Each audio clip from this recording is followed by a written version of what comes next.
Selamat datang kembali di Barricade Guerrilla. Tahun 1942, ratusan pesawat B-24 lepas landas melesat menuju Rumania dengan penuh keyakinan dan keberanian. Dalam misi menghancurkan kilang minyak Nazi yang dijaga ketat benteng baja. Dari kejauhan, mereka tak gentar. Namun, saat mereka memasuki langit Rumania, neraka udara yang menakutkan segera menyambut. Tembakan flak memecah formasi mereka, disusul dengan amukan tanpa henti dari pesawat-pesawat tempur Luftwaffe yang menerkam seperti burung pemangsa. Satu demi satu, pesawat-pesawat itu meledak di udara, hingga akhirnya hanya satu yang berhasil kembali ke markas dalam keadaan terluka dan compang-camping, membawa kekalahan pahit dan pengorbanan luar biasa yang menjadi legenda dalam sejarah Perang Dunia Kedua. Selamat menonton dan bergabung dalam perjalanan dramatis ini.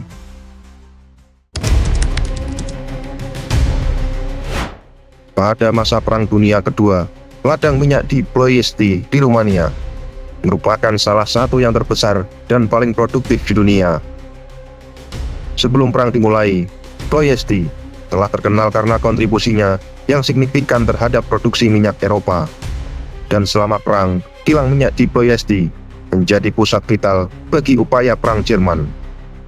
Terletak sekitar 50 km di utara Bucharest, ladang minyak ini mampu memproduksi lebih dari 30% dari seluruh kebutuhan minyak Jerman.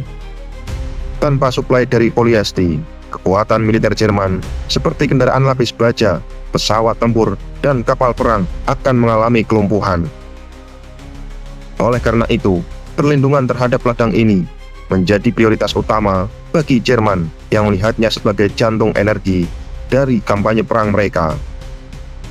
Untuk menjaga kilang minyak ini tetap beroperasi, Jerman memasang pertahanan udara yang sangat ketat, artileri anti pesawat yang canggih, radar, dan skuadron pesawat tempur Luftwaffe ditempatkan di sekitar Ploiesti untuk menjaga wilayah ini dari ancaman serangan udara sekutu.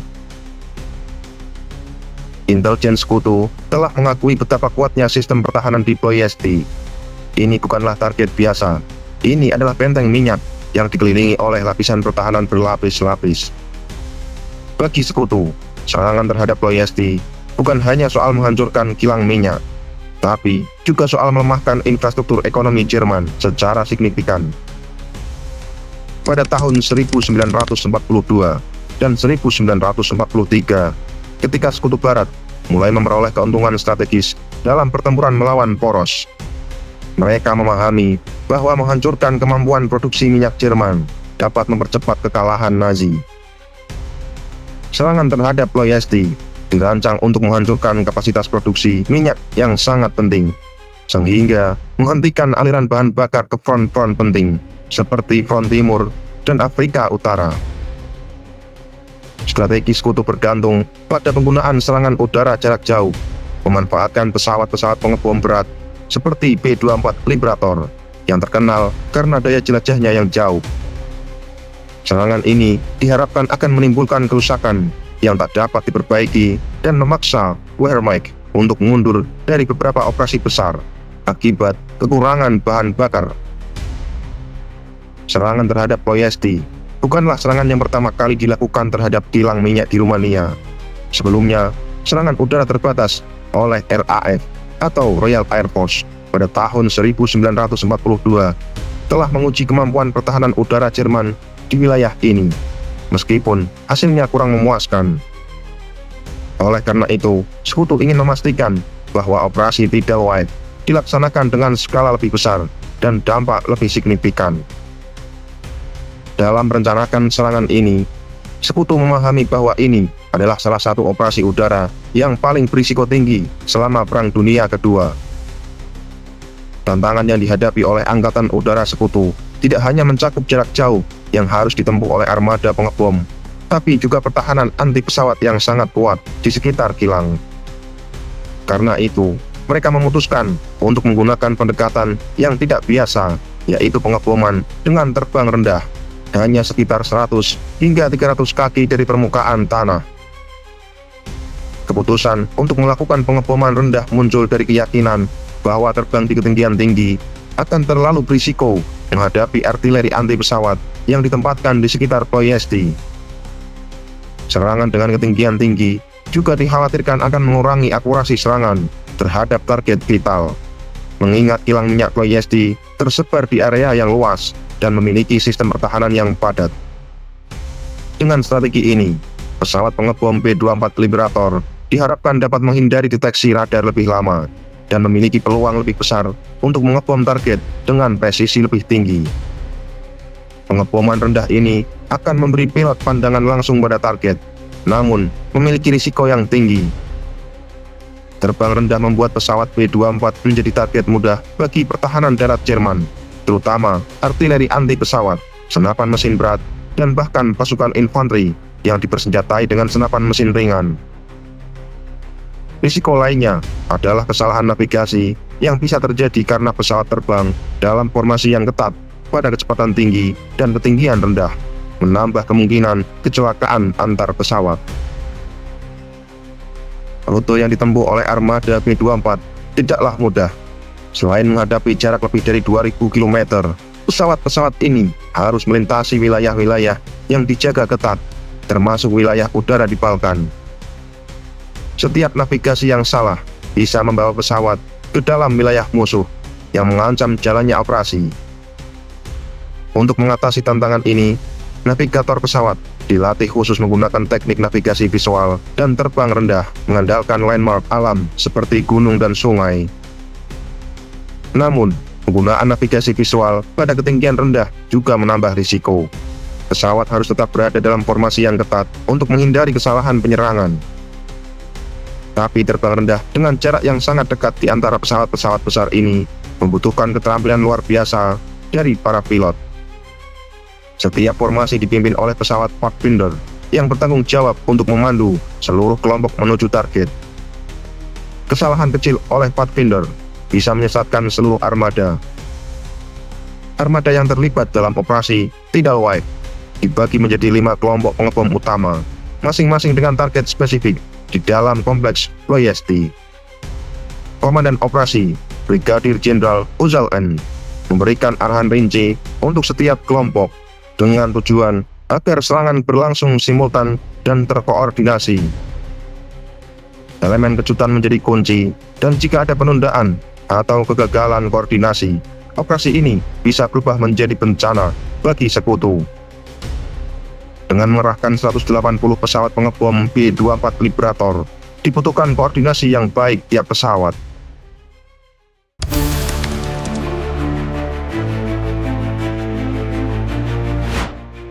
Saat armada P-24 Liberator mendekati Ploiesti setelah menempuh perjalanan jauh dari Libya, awak pesawat bersiap untuk momen yang akan menentukan misi mereka menghadapi kilang minyak yang luas di depan mereka.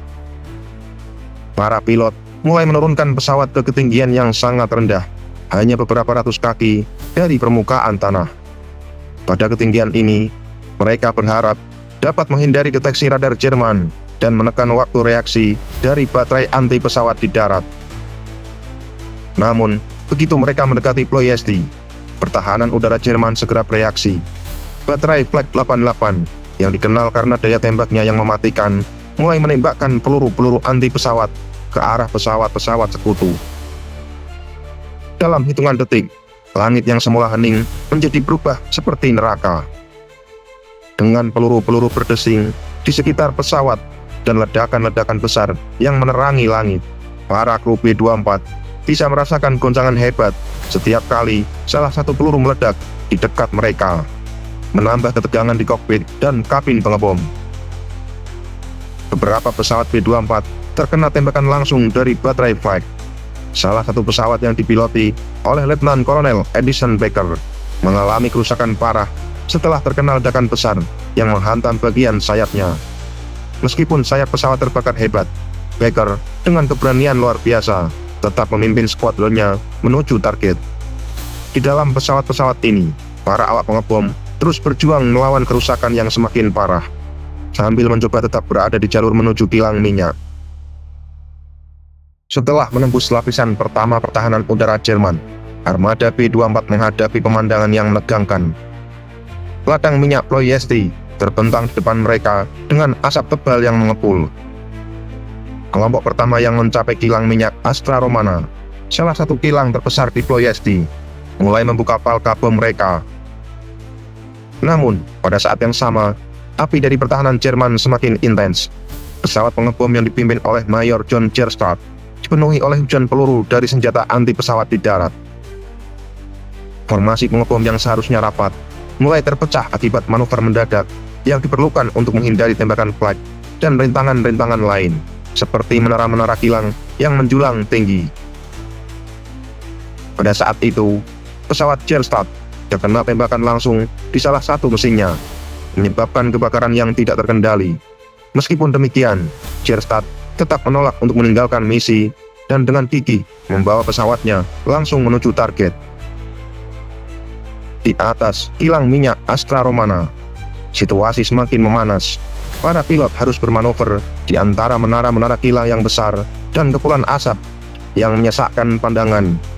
Meskipun beberapa pesawat berhasil menjatuhkan bom mereka tepat di atas target, beberapa lainnya meleset akibat kekacauan yang tak terhindarkan. Api besar dari ledakan bom mulai menyebar ke seluruh kilang, menciptakan lautan api yang semakin memperburuk kondisi di darat. Asap hitam pekat dari minyak yang terbakar menutupi langit, membuat visibilitas semakin buruk bagi pesawat yang akan datang berikutnya. Saat gelombang pertama pengebom melanjutkan serangan mereka, kilang Columbia Aquila menjadi target berikutnya, diserang oleh gelombang kedua pesawat B-24. Pada titik ini, pertahanan Jerman telah sepenuhnya bersiap, dan situasinya semakin memburuk. Pesawat tempur Luftwaffe seperti Messerschmitt Bf-109 dan Focke-Wulf VW-190 dikerahkan untuk menghadapi armada sekutu yang semakin melemah. Para pilot B-24 kini tidak hanya harus berhadapan dengan tembakan flak dari darat, tapi juga dengan pesawat tempur musuh yang menyerang mereka dari udara. Terbang rendah membuat pesawat pengebom sulit bermanuver untuk menghindari pesawat tempur Jerman yang dengan cepat menghantam sayap formasi sekutu. Dalam pertempuran sengit ini, beberapa B-24 ditembak jatuh oleh Messerschmitt Bf-109 yang berputar-putar di sekitar kilang minyak. Salah satu momen paling tragis dalam serangan ini terjadi ketika pesawat pilihan Letnan Raymond Stepy yang membawa beberapa ton bahan peledak terkena tembakan tepat di bagian tengah pesawat. Ledakan besar menghancurkan pesawat itu di udara, menyebarkan serpihan dan api ke segala arah. Serangan yang semakin brutal ini menyebabkan kerugian besar di pihak sekutu yang kehilangan lebih dari 50 pesawat hanya dalam waktu beberapa jam. Di darat, situasinya tak kalah mengerikan. Bom-bom yang berhasil dijatuhkan di kilang Columbia Aquila dan sekitarnya menciptakan rangkaian ledakan yang sangat besar, menghancurkan infrastruktur vital dan menimbulkan kebakaran besar. Asap tebal menutupi langit, membuat medan pertempuran udara semakin kacau. Sementara api dari kilang yang terbakar menjalar ke wilayah-wilayah sekitarnya. Meski serangan ini berhasil merusak sebagian besar kilang, banyak bom yang meleset atau jatuh di area-area perumahan sekitar Ploiesti, menambah jumlah korban sipil.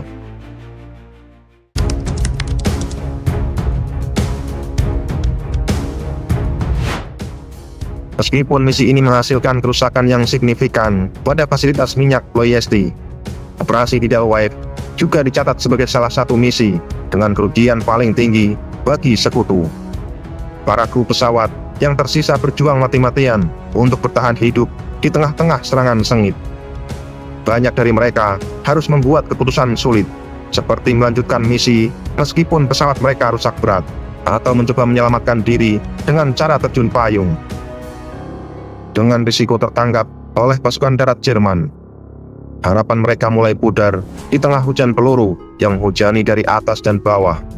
Jeritan para awak terdengar dalam kepanikan, sementara mesin-mesin yang terbakar meninggalkan jejak asap panjang di udara.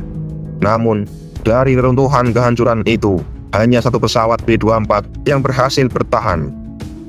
Pesawat itu dipimpin oleh seorang kapten pemberani yang menolak menyerah pada maut. Pesawat itu compang-camping, sayapnya berlubang oleh tembakan, mesinnya tersendat dan hampir tidak bisa terus terbang. Tetapi, kru pesawat ini yang menyaksikan jatuhnya teman-teman mereka satu persatu, menolak untuk kalah. Dengan keputusasaan yang tersisa, mereka menggempur maju, menghindari serangan terakhir dari pesawat tempur Jerman yang masih memburu. Pesawat B-24 yang tersisa itu terbang menembus batas hidup dan mati. Hanya dengan satu mesin yang masih berfungsi, pesawat itu mendekati markas sekutu. Disambut dengan keheningan yang tercampur kebingungan. Dari puluhan yang berangkat untuk melaksanakan misi berani ini, hanya satu yang kembali, menandai kegagalan yang pahit dan sekaligus kisah bertahan hidup yang heroik. Ketika akhirnya roda pesawat menyentuh tanah markas sekutu, terdengar kelegaan yang tak dapat disembunyikan. Mereka selamat, meski dengan luka di tubuh dan jiwa mereka. Pesawat B-24 itu, yang sebelumnya merupakan bagian dari armada besar yang percaya diri, kini berdiri sebagai simbol terakhir dari pertarungan yang memakan korban lebih besar dari yang pernah dibayangkan. Untuk lebih banyak cerita menegangkan dan dramatis seperti ini, jangan lupa untuk menyukai, berkomentar, dan subscribe ke kanal YouTube kami. Kami selalu berusaha menyajikan konten terbaik untuk Anda, dan kami sangat menghargai kritik serta saran yang membangun. Jangan ragu untuk meninggalkan komentar dan menghubungi kami dengan ide-ide dan masukan Anda, karena dukungan Anda membantu kami terus berkembang dan memberikan informasi yang lebih baik. Terima kasih telah menjadi bagian dari perjalanan kami.